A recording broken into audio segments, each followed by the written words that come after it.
Tell them what you're doing well, tell them areas you're looking to improve, because guess what? They're going to hear about areas you're not doing well anyway. But if you share some areas that you're working to improve upon, amazing credibility that you build. It's common sense, but most people are afraid of sharing reality with analysts. In the end, analysts don't like being marketed to. They want to be part of a conversation. You are listening to This is Product Marketing, brought to you by Product Marketing Hive, the product marketing community that gives back. In this episode, Robert Karel, principal and founder of Product Marketing Perspective, shares his thoughts on analyst relations. Let's dive into it right now. Hi, Robert. Thank you for joining us today. Welcome to the show. Thanks, Louise. I'm happy to be here. Great. So before we dive into today's topic, let's get started with a short introduction. Tell us a little bit about yourself. Sure. I have been in the B2B technology market for many years. Beginning of my career, I was on the practitioner side of things. As an analyst, I was researching mergers and acquisitions. I was with Thomson Financial. I was really selling data as a product. When I moved out to California in the late 90s, I moved to Cisco Systems and then to Intuit, where I was actually building data management solutions. So I was kind of on the end user side of technology. So I was hearing from analysts and vendors, learning about their offerings, but was pretty narrow focused in the companies I worked for. But then I made a major switch and I became an analyst with Forrester Research, where I covered data management technologies for many years. And that gave me some real broad perspective of what was going on in the market and started teaching me how to distinguish between technologies and how to understand and recognize, who's got a good story to tell, which, as you can imagine, took me to my product marketing career, where for the past 10, 12 years, I've been a product marketing leader for companies like Informatica, Okta, and Lattice.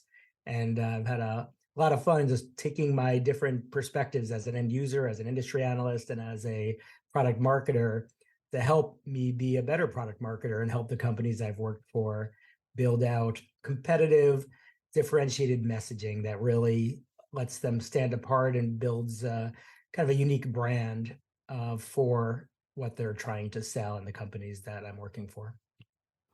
Thank you for sharing. This is very inspiring. You have been in both roles and thinking about the similarities and differences between them. Was it a difficult transition in your opinion? In some ways, sure. Becoming an analyst for the first time itself was kind of a difficult transition because you're trying to be agnostic and really learn and understand what's going on in the market and then provide some real valuable, actionable advice to people. And it's a bit of a hamster wheel being an analyst, having to take many, many briefings and inquiries and write a lot of research and do a lot of consulting. But it was a great experience because it really gave me this breadth. But really, the favorite part of being an analyst to me was spending those strategy days with different vendor clients, trying to figure out what their go-to-market strategy should be, what their product strategy should look like, how they're positioning themselves and giving feedback. Because I was meeting with all their competitors, I was able to give them some real insights. And I really enjoyed working with different product marketing leaders and product leaders to figure out what's a differentiated message. And I realized that I really enjoyed that part the most. So when I had the opportunity to kind of go to the vendor side and take on this role, I had to learn a lot about marketing that, as an analyst, there's a lot more to product marketing than just storytelling and positioning. You really have to understand execution strategies. You have to understand how product roadmaps are built. You have to learn how to project manage a launch, so there's a lot of learning that went involved, but it was, to me, I just couldn't get enough of it. I loved it so much. So, it's just always admitting the things you don't know. There's analysts that maybe are less successful making the move from analyst to vendor. And that's because you realize the job isn't just giving your opinion and talking about strategy. There's a lot of hands-on execution that you need to do as well. And I loved that part of it, but there are probably analysts that didn't enjoy that as much. And those are often boomerangs that go back to the analyst world because they realize they enjoy that part the most. I see. I see. That's interesting. Tell us from your experience, usually who is the one that's responsible for analyst relations? Majority of the time, I see the analyst relation role living within the marketing organization. Early stage startups, it maybe lives within the product org. That's likely before they've even built out a marketing org of any scale yet. But most of the time, it either lives within product marketing, it lives within your public relations or comms, or the CMO themselves take it on. It really depends on the size, but it's very often whether it's individual team or fully staffed role, or if it's just a responsibility that someone else has. Product marketing plays probably the most critical role in building out the messaging that's going to influence the analyst. And once an analyst is engaged, to build out the content and to lead the conversations. That's the product marketer's main job. Whereas analyst relations is more on the relationship building side of it. They're the ones that are trying to identify who are the right analysts that you want to engage with in the first place. I see. In your opinion, when is it necessary to have a dedicated team or someone, let's say, full time for just analyst relations? Yeah, that's a good question. It's really when you start seeing that your customers or your deals are being influenced by what analysts are saying. So if there's like a Gartner Magic Quadrant or a Forrester Wave or some other similar type of vendor research by some analyst firm that is helping customers to shortlist and make decisions on who they should talk to, that's when it starts influencing whether you even are invited to the table to even pitch your products. So that's when you need to really invest, because if you're not on the analyst radar, or they're only just leveraging public information and they don't necessarily have a very good sense of who you are, what you're doing, and what your roadmap looks like and what your customers think of you, then you're at risk of having analysts take business away from you by referring their clients to other vendors and competitors. So it's when you realize that the certain analysts are impacting your ability to go to market, you need to invest in a full-time AR. Beyond that, if you don't see that type of influence, then it's still good to get on analysts' radar, and it's still great to have some third-party validation, and it's still great to have analysts know who you are to maybe recommend you, but it's not as critical to have that full-time resource if it's not impacting your sales cycle. Makes sense. Makes sense. Thank you for sharing. So, let's look at bigger picture. So, when does the analyst relations become relevant for a company? And then, or in other words, let's say, at what point involving analysts will make a difference? Especially, there's a couple of stages that a technology company has to. One is when it's gets into a much more competitive marketplace. Two, when it's trying to really go through this hyper growth stage and scale. And three is when you're a more mature company, and there's a lot of newer companies that are disrupting you. You're no longer the disruptor. All of these times are times when you need more than just your sales and marketing to tell the story. No matter how good your sales folks are at engaging and telling the story, and no matter how great your positioning it is as a marketer and how relevant your campaigns and your content are, it's still the message coming from the company. Whereas getting a third party validation, of course, having customers tell your story, that's on the customer advocacy side, that's huge. But having industry experts like analysts also buying in and advocating that what you're doing is the right way to do it, is a great company to follow, is a great product, people are happy with it. To have that come from this third party unbiased expert is really powerful, especially at these stages when you need to get more visibility. You need to get a leg up against a lot of the competition, or even it's not direct competition. It could be alternative approaches to how people solve a problem that might be beyond your technology. Analysts are able to kind of help customers, your prospects, identify that, well, you really should consider this technology approach. You really should talk to these vendors. You need to have those analysts engaged to convince those prospects to talk to you. As product marketers, how can we get the most value out of our analyst relation effort? Yeah, no, it's a great question. And you should always view an analyst as someone that has insights that you don't have. The analysts are talking to a lot of your customers and prospects, and they'll share things with the analysts that they might not share with the vendor that's trying to sell them something in terms of what their pain points are, what their budgets are, what the decision-making process looks like. And plus, your analysts are speaking to all or most of your competitors. So they have a real insight. Everyone's pitching them. Everyone's telling them how they're differentiated, how they're unique. And the analysts are forming their opinions of who's got a truly differentiated story and who's delivering value versus who's just kind of blowing smoke and doing the marketing, but not really backing it up with proof points, with happy customers and with growth. So you want to listen to the analysts. The analysts aren't just people you want to pitch to. Yes, you have to brief them and explain what you're doing. But if an analyst is in a briefing generous enough to interrupt and ask questions or share anecdotes, you better be taking notes, because chances are they've heard other things that are market intelligence that's gold for your own product roadmap, for your own go-to-market strategy. I see. I hear a lot of product marketers these days out there talking about category creation. In your opinion, how should we think about the role of analysts and a vendor in category creation? Yeah, I love that question. It's You have two choices as a technology company.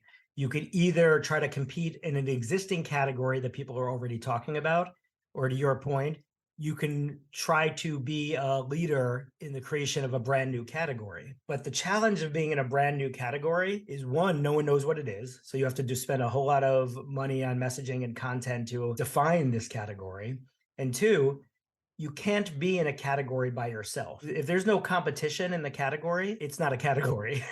So you want others to be placed in that category. You just want to be a leader in it, or the leader in it, ideally. If you create a random category, analysts might not they probably won't use your language in their research, because again, they like to create their own category. But when talking about what you're doing, analysts want to be able to bucket others that are trying to do something similar. And even if it's not exact match, because hopefully you're doing something pretty unique and differentiated, you've got to be competing with folks that are solving a similar problem. And by analysts acknowledging the category you're defining and building a case for other alternatives to solving the problem that this category is built for, validates the existence of the category you're creating.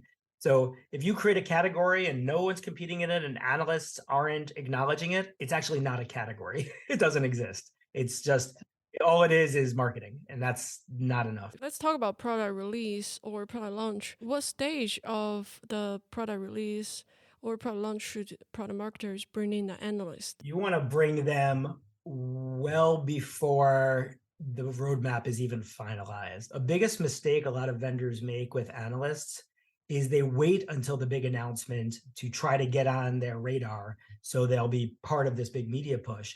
Analysts don't want to just get press releases. That doesn't make them feel as if they're delivering any value. And it certainly doesn't make them feel like you're taking the time to listen to any recommendations and feedback they have. So if you've got a major product release, and you have a trusted analyst relationship, you might want an NDA signed or something if you're sharing truly, secretive, sensitive stuff. But like 9 months or a year beforehand, you want to start a rolling thunder. Maybe you start with some inquiries if you have inquiry access and can afford that sort of thing. If you don't, then maybe you just have an early briefing that talks a little bit about your product roadmap and strategy, and see if they would be willing to share any feedback. They're not required to in a briefing, but sometimes you get lucky. And then you want to constantly share throughout, months and months before the launch. You want to share success stories. For example, customer feedback around how you're helping them solve a problem that's really important to that launch. You're building out this momentum and case that your customers are coming to you to solve this problem. And then you want to give them that pre-brief announcement before the world knows about the product launch. Give them a couple of weeks notice, ideally, if it's not just at least a couple of days notice, saying, here's what we're about to announce. It's what we've been talking to you about for the last 6 to 9 months. And based on your feedback and feedback from others, this is the final direction we've taken. And give them an opportunity, one, to feel like they were part of the journey and that they helped influence you. But two, even more importantly, give them some time that if they want to write about it, give them some time to, absorb it and maybe start jotting something down. And if you're lucky, they may even publish something about your launch or your announcement because you've taken them along for the full ride. So the biggest mistake is waiting till the launch week to reach out. Hmm, great point. Talking about vendor briefing meeting with analysts, what are the signs that it went not very well? And then can you give us some tips on how to do better and what should we talk about in the analyst meeting? Yeah, and there's different types of briefings, of course. There's that first vendor briefing that is trying to introduce your company and your solutions to the analyst for the first time. And in that case, you want to make sure you don't go too deep. They don't even know who you are. If you start getting really deep into feature functionality, you're going to lose them because they don't care about your feature functionality if they don't even view you as a viable vendor in their space that they care about. So make sure you talk about your company, you talk about your progress and your momentum and your customers. It's no different than a first pitch deck for sales that I know you guys have talked about best practices around. A very similar deck should be for first meetings with analysts. And then you can get to product roadmap and vision and say, we'd be more than happy to schedule a follow-up briefing if you'd like to get a demo or a deep dive in anything. But don't try to boil the ocean on those first meetings.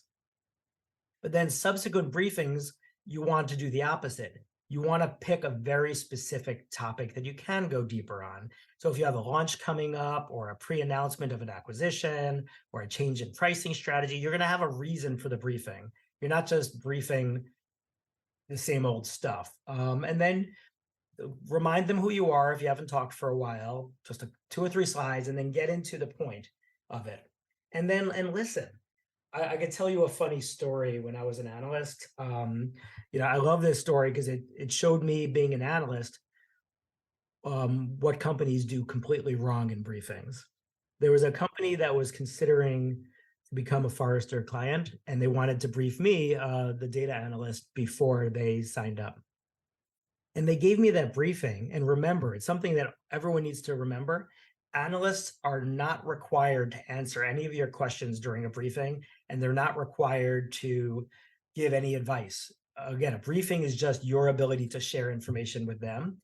But analysts are people and they like to talk, and very often you'll get the opportunity to just get impressions from them, right? Well, this vendor gave me their briefing and I was very honest with them. I didn't have to be, but I was like, well, I've heard from 20 other data integration vendors just like you, and all the things that you say that you do that are differentiated and better, everyone claims that. So my advice to you is I think you should consider what they're saying and try to think of something that might be truly differentiated and unique. So a week or two went by, I hear from the sales guy that they decided not to become a client. And the main reason was Rob did not like us. And I'm like, I kind of laughed, and it's like, it's not that he didn't like us, it's they didn't like that I didn't like what they wrote and what they said. And I gave them free competitive intelligence, free advice that what they said was not differentiated. And a good product marketing team would jump on that insight and shift. They obviously took it personally as opposed to, and were defensive as opposed to just being open. So when you're at a briefing, don't fall in love with your positioning. Don't, because the analysts of all people, they've heard more briefings than anyone. So if they're telling you something is not sitting well, be all ears and be very grateful that they're giving you that feedback, because that's, again, that's gold. What about market research part? Forrest has the Forrest Wave report and Gartner has their Magic Quadrant. These reports have different vendors at different positions in the market. And then can you tell us what are the right way and wrong way to deliver the response to the market evaluations? Yeah, it's a really important question. It's something that a lot of vendors that are new to filling out those requests for information are poor at. And it goes back to what I just said about being candid and building credibility. If they ask a simple yes/no question and you respond with 3 paragraphs, chances are they don't believe you. Because if you aren't confident enough to say yes and it's just full of caveats, chances are they're going to assume the worst. And if you say you do everything perfectly, once again, they're not going to believe you. There's going to be hopefully a lot of rows in that spreadsheet where you're going to proclaim how great you are and you'll have proof points to prove it. But when you can't do something, say you can't do it. If it's on your roadmap, you can say it's on your roadmap. If it's not even on your radar, say it's not something our customers have asked for and it's something we're going to continue to look at based on customer demand. But be honest, that honesty goes such a long way. And be concise. There's so many times when I was on the other side and I would receive these responses to a Forrester wave, and people would give me paragraphs and paragraphs to answer a somewhat simple question. And it's not respectful because sometimes there's 10 or 20 of these spreadsheets I have to go through for this research. And it makes me hunt for the answer as opposed to just giving me the answer. So answer the question as concisely and candidly as possible. Definitely ring your bell, tell them where you're great, be candid about areas that you're still looking to improve upon. And most importantly, try to understand before you kick off this research what the analyst thinks about the market already. Like, see their prior research. Do they have any biases or assumptions that maybe they've made based on their history that you might need to feel the need to build a case against? And that's okay too. But make sure that that's part of your briefing process or your demo. If they don't believe that X is possible, but you can do X, make sure you to include X in that demo. And X said, we've seen that you've questioned this in the past. We'd love to answer any questions. So again, do your research and understand who they are as people and what biases and assumptions they might be bringing to this research. It's only going to help you in the end. Can you share us a story of a company who were great at analyst relations when you were an analyst covering the data management technology? Can you also tell us why you think they did a great job and then what did they do? Yeah, and there were many, many. And I would say, in a nutshell, some have really experienced large companies like, the IBMs and SAPs of the world. They've been doing this for a long time. They've got big teams of people that focus just on analyst relationships. And they understand that it's not just about pitching, but they get value from things like strategy days and actually inquiries and listening and asking really candid questions to analysts. And Informatica, who I eventually worked for, I targeted them because I was so impressed by not just what they were doing as a company building out their portfolio, but I was impressed with how they engaged with analysts like myself. And based on the feedback that I would give them, they would actually not just listen to me, but go back with all their coworkers and come back with changes and ask me to review changes. In other words, whether it's their messaging or strategy or even their product roadmap. If I gave them some real feedback about, I'm a little worried that you're investing in X, but the customers I'm hearing from are asking for Y, the really good vendors actually listen. They don't just give you lip service and then brief you and then keep doing what they're doing. They actually are learning from you, because in the end, as an analyst, you don't know everything, but you do hear things that the vendor doesn't hear. So when vendors actually take to heart that they're getting some real valuable market intelligence and shift what they're doing based on that, it just means that they're getting value from their investment in AR. It's not just a briefing channel. Great story. So aside from analyst briefing meetings, what are other ways that we can stay engaged with analysts? The best way I found, especially if you maybe don't have a budget to like pay for inquiries or strategy days or anything, is to just create quarterly momentum updates. So these are kind of emails. You could have business momentum updates that really talk about how your business is progressing, just from a revenue growth or headcount or customer growth, adoption, win rates, etc. Or you can have a customer momentum update, which really talks about some customer wins. And analysts, you'll ask them, would you be interested in opting in to these communications? You obviously don't want to spam them, but the vast majority of analysts will say yes, because what you're doing them is giving them free insights that they can share when their end customers reach out to them asking questions about you. And they love the customer wins and customer momentum updates because when they're writing research, they want customer stories too. Just like vendors want customer advocacy to tell their story, analysts have their opinions, but if they don't have real world companies validating that what they're recommending works for them, their research isn't as trustworthy. So they love reaching out to vendors and asking, hey, I love this customer story. Could I talk to one of your customers about this research I'm doing? And it builds a really strong relationship. Obviously, you would make that introduction to that customer if the customer were willing. And it's just a strong way to engage instead of having to wait for a briefing and building some slides. Just sending these really value added quarterly momentum updates are super valuable, and it oftentimes gets you invited to research you may otherwise not have been invited to. Are there any ways that we can measure the effectiveness of our analyst relation effort? There's a lot of qualitative metrics and some quantitative metrics. So the quantitative stuff is how many analysts that you have deemed relevant and influential in your space have you built relationships with? That's the simplest one. Are there 10 to 20 key analysts across multiple firms and freelancers that your customers are listening to? If you've built bi-directional relationships, and this doesn't mean you have to pay to be members of their whatever, you build briefing relationships, they're willing to hear from you. That's one early metric. Clearly, if you got those relationships and they're willing to accept briefings from you, the number of briefings you're able to do with them is another metric. If you have signed up to be a member of any subscription to any of their services, like the Gartners or the Forresters or others, and you have inquiry access, you want to start tracking the number of inquiries you've driven. And then, of course, how many citations you've had in their research. How often are they bringing you up? A lot of analysts, especially the Gartners and Forresters, will actually give you insights into how often your name comes up in inquiries by their customers when they're trying to do vendor selection. And then, of course, if you are on any type of vendor research like an MQ or a Wave, you're also measuring yourself on your relative position in that research. Were you a strong performer and now you're a leader? Or have you moved up and to the right? That's obviously another metric.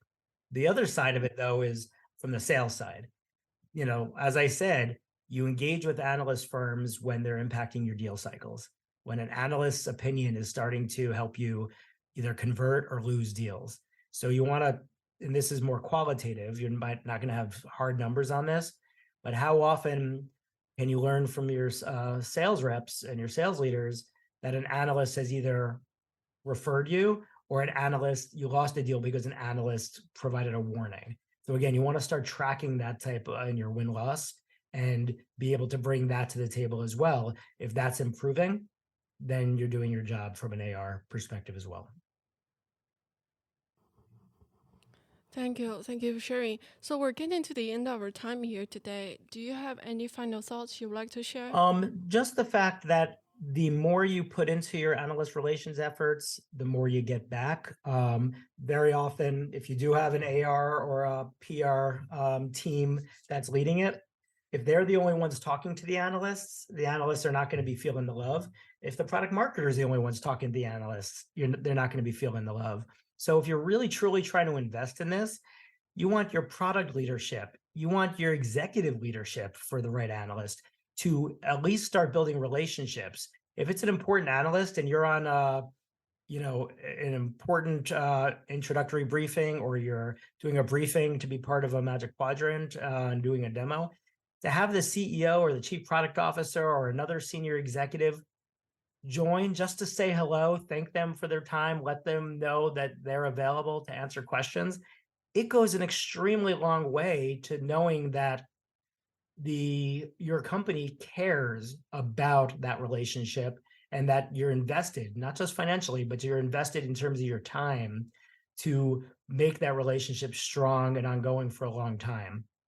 So don't diminish the value of building those relationships, because analysts in the end are people, and they're people that want to feel like they're being heard. They want to feel like they're trusted and that they're listened to. So if you just keep briefing them year after year and never listen to a thing they say, they're going to form an opinion that might not be one that's beneficial to you. Great point. Thank you for sharing. Thank you for joining us today. My pleasure, Louise. Thanks so much. Thank you for tuning into This is Product Marketing, brought to you by Product Marketing Hive, a product marketing community that gives back. Check out our website, productmarketinghive.com, to join our community, meet fellow product marketers, and access free resources, including training, playbooks, templates, and events. If you enjoyed our podcast, please subscribe and give a 5-star rating on the platform of your choice. See you next time.